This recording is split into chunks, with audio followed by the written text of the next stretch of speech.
Pala siya. Ito. Mas masarap ito kaysa sa isa, yung itim. O, Bi, yung ano ko, Bi.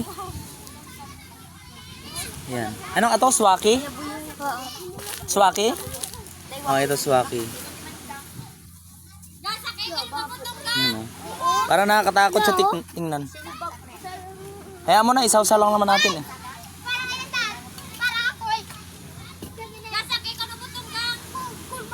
Ayan. Eh, so ito nga, sa-try ko. Pero nakakain ako, ano siya, natutunaw pala siya pag matagalan. Kailangan pag binuksan mo na ito, dito, binuksan mo. Tapos hugasan mo. Kainin mo na kaagad kasi natutunaw siya pag matagal. Doon, ayun o sila sa ano. Naghuhugas sila, bumili ako doon. Marami. Ito. Try ko to.